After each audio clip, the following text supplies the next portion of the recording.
আমি তোমাদের ট্রানজিস্টরে আজকে যেটা পড়াবো সেটা হচ্ছে প্রবাহ বিবর্ধক হিসেবে ট্রানজিস্টরের ব্যবহার। দেখো, আমি প্রথমে এই সার্কিটটা এঁকেছি। এটা একটা এনপিএন ট্রানজিস্টর, নিশ্চয়ই বুঝতে পারছো, এবং এটা বেস, এমিটার, কালেক্টর,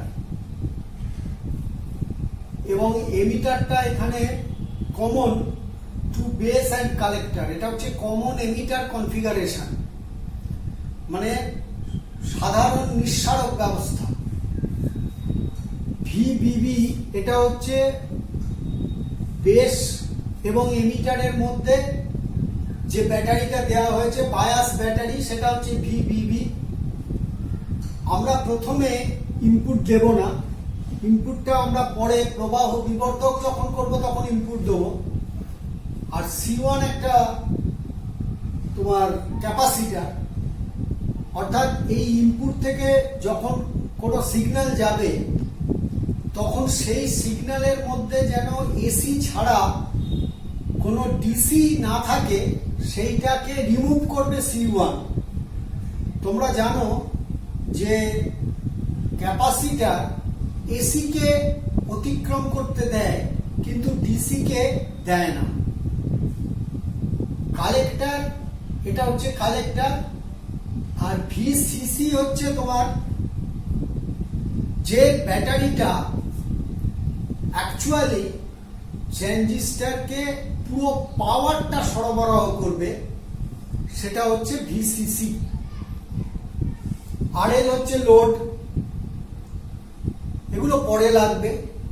লোড রোধ, অর্থাৎ আমি ট্রানজিস্টরকে যখন প্রবাহ বিবর্ধক হিসেবে ব্যবহার করব তখন যে লোডটা দেয়া হবে, অর্থাৎ যার এগেনস্টে আমি আউটপুটটা পাবো, সেইটা হচ্ছে আরএল। আর এখানে একটা C2, এটা হচ্ছে একটা তোমার ক্যাপাসিটার আছে, অর্থাৎ আমি এখানে যে আউটপুটটা পাবো সেটা অবশ্যই এসি হবে, কারণ ডিসিটাকে রিমুভ করবে C2। আমি প্রথমে যেটা করব সেটা হচ্ছে, ধরো লোডের মধ্যে দিয়ে কারেন্ট যাচ্ছে আইসি, তাহলে আমার ভিসিসি অর্থাৎ যে টোটাল ভোল্টেজ সরবরাহ করছে সেটা কি কি হবে, আইসিআরএল, অর্থাৎ এইখানে যে পরিমাণ ভোল্টেজ ডেভেলপ করবে, প্লাস ভিসিই অর্থাৎ কালেক্টর এবং এমিটারের মধ্যে যে ভোল্টেজটা রয়েছে সেটাকে আমরা বলছি ভিসিই। এটা হচ্ছে টোটাল ভোল্টেজটা সরবরাহ করছে ভিসিসি, সেটা সমান হচ্ছে আইসিআরএল প্লাস ভিসিই। এখন দেখো, আমি প্রথমে এই ট্রানজিস্টরটার আউটপুট বৈশিষ্ট্য লেখাটা এঁকেছি। এক্স অক্ষ বরাবর ভিসিই এবং ওয়াই অক্ষ বরাবর আইসি। তোমাদের আউটপুট বৈশিষ্ট্য লেখাটা প্রথম আঁকতে হবে। আঁকার পরে আমরা আউটপুট বৈশিষ্ট্য লেখার তিনটে অংশ, একটা হচ্ছে এই অংশটা যেটা, সেইটাকে আমরা বলছি স্যাচুরেশন, সম্পৃক্ত অঞ্চল। সম্পৃক্ত অঞ্চল, এইটা হচ্ছে কাট অফ, কাট অফ অঞ্চল, অর্থাৎ যে অঞ্চলটায় কোনো বেস কারেন্ট নেই, বেস কারেন্ট জিরো অবস্থার নিচের যে অংশ, সেই সময় কিছু পরিমাণে আইসি থাকে, সেইটা হচ্ছে কাট অফ। আর এই অঞ্চলটা হচ্ছে সক্রিয়, অ্যাক্টিভ পোর্শন। বাকি অঞ্চলটা যেটা এই অঞ্চলটা, সেটাকে আমরা বলছি সক্রিয় অঞ্চল। প্রথমে আমরা যেটা করব সেটা হচ্ছে যে প্রথমে আউটপুট বৈশিষ্ট্য লেখাটা আঁকার পরে আমি দুটো পয়েন্ট ঠিক করব। দেখো, আমার যখন ভিসিইটা জিরো, ভিসিই যখন জিরো অর্থাৎ কোনো ট্রানজিস্টরে কোনো রকম ভোল্টেজ নেই, সেই সময় টোটাল কারেন্ট আইসি সমান হচ্ছে ভিসিসি বাই আরএল। অর্থাৎ লোডেতেই সমস্ত কারেন্টটা গেছে, আইসি যে মানটা সেটা ধরো আমি যে মানটা পেলাম সেইটাকে আমি এ বিন্দু দিয়ে সূচিত করছি, অর্থাৎ এই লেখচিত্রে সেটা এ বিন্দু। নেক্সট আমি এরপরে আইসি সমান 0 করলাম।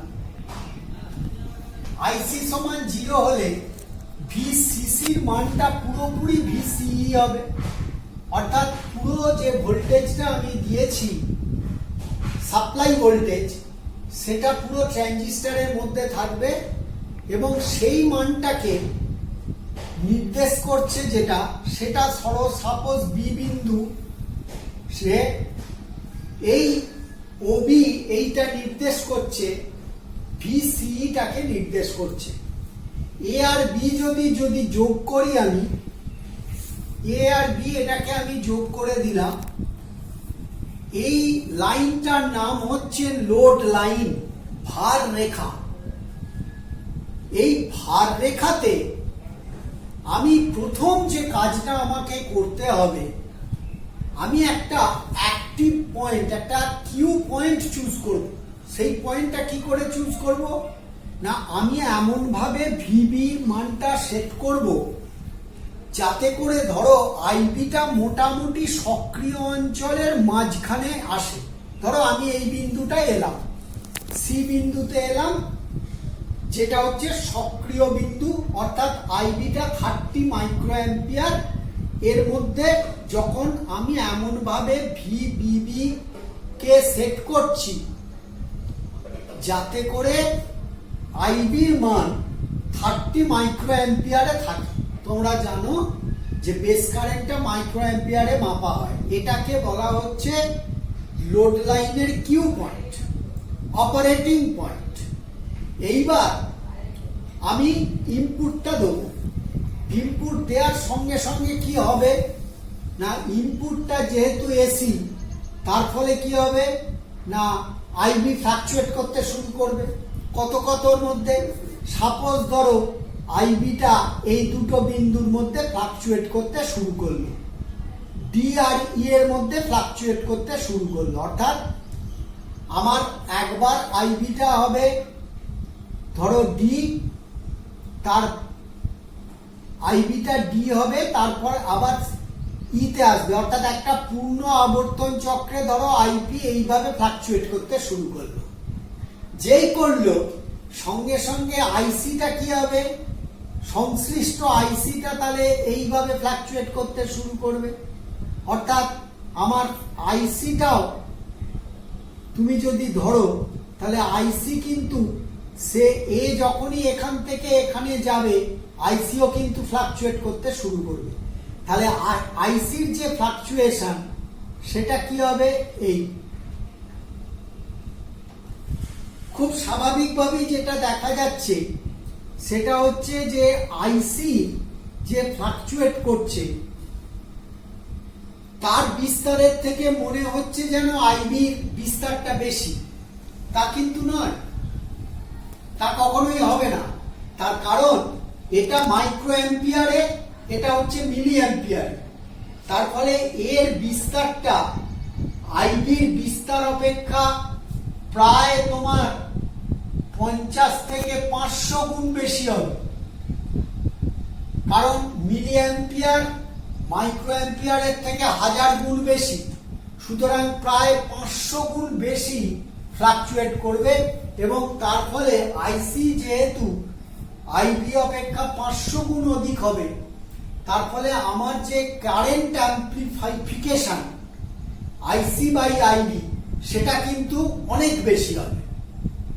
এই অর্থাৎ আমি লোডের অ্যাক্রসে যে ভোল্টেজটা পাবো, আইসিটা যেহেতু বাড়ছে আইবির তুলনায়, যে ভোল্টেজটা পাবো সেই ভোল্টেজটাও কিন্তু প্রায় 500 গুণ, অনেক গুণ বিবর্ধিত ভোল্টেজ পাবো। অর্থাৎ কারেন্টটাকে অ্যাম্প্লিফাই করে আমি এখানে অ্যাম্প্লিফাই করতে পারছি। যদি একটা ট্রানজিস্টর দিয়ে অ্যাম্প্লিফাই করা সম্ভব না হয়, তাহলে সেক্ষেত্রে দুটো ট্রানজিস্টর লাগবে, তিনটে ট্রানজিস্টর লাগবে, দিয়ে আমি আমার যে রিকোয়ার্ড অ্যাম্প্লিফিকেশন সেটা আমি পেতে পারি। কিন্তু এখানে একটা প্রশ্ন আছে, সেটা হচ্ছে অ্যাম্প্লিফিকেশনটা আমি যত গুণ বেশি করি না কেন, যত বেশি করব তত কিন্তু সিগন্যালটা তোমার আস্তে আস্তে যেটা হবে সেটা হচ্ছে নয়েজি হয়ে যাবে, এবং তার ফলে আমার অনেক বেশি তোমার নয়েজ ট্রানজিস্টরের মধ্যে তৈরি হবে। এই হচ্ছে মোটামুটি অ্যাম্প্লিফায়ার হিসেবে ট্রানজিস্টরের ব্যবহার। দেখো, ট্রানজিস্টরের দুটো প্যারামিটার আছে।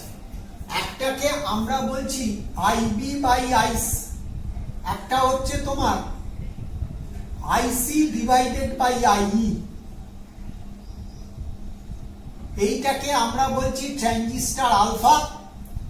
অর্থাৎ আর একটা হচ্ছে ট্রানজিস্টর বিটা, সেটা হচ্ছে আইসি ডিভাইডেড বাই আইবি,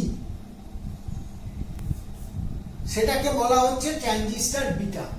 এবং এই আইসি বাই আইবির মানটা প্রায় তোমার 250 পর্যন্ত হয়, 250 পর্যন্ত হয়। এটাকে কারেন্ট অ্যাম্প্লিফিকেশন ফ্যাক্টর বলে, আর আলফাটা হচ্ছে ট্রান্সফার রেশিও বলে, পরিবৃত্তি গুণক। এবং খুব স্বাভাবিকভাবেই তোমরা জানো, এই যে দুটো প্যারামিটার যেটাকে চলরাশি বলা হয়, আমার আইই সমান হচ্ছে আইসি প্লাস আইবি, কারণ এমিটার কারেন্ট সমান হচ্ছে collector current plus base current. আমি যদি তোমার আইবি দিয়ে ভাগ করি বা আইসি, আমি যদি আইসি দিয়ে ভাগ করি, তাহলে আইই বাই আইসি সমান হবে 1 plus IB by IC. IE by IC নিশ্চয়ই 1 বাই আলফা সমান হচ্ছে 1 প্লাস আইবি বাই আইসি সমান হচ্ছে 1 বাই বিটা। তাহলে আমার আলফা সমান হচ্ছে বিটা বাই 1 প্লাস বিটা। অর্থাৎ ট্রানজিস্টরের এই দুটো প্যারামিটার আমাদের খুব ইম্পর্টেন্ট। এই প্যারামিটারটা আমাদের যদি জানা থাকে, তাহলে আমরা সেখান থেকে ট্রানজিস্টরটাকে কিভাবে, কতটা আমি অ্যাম্প্লিফাই করতে পারবো, এই ট্রানজিস্টরের সাহায্যে কত গুণ অ্যাম্প্লিফিকেশন হতে পারে, সেটাকে আমি কিন্তু এখান থেকে নির্ণয়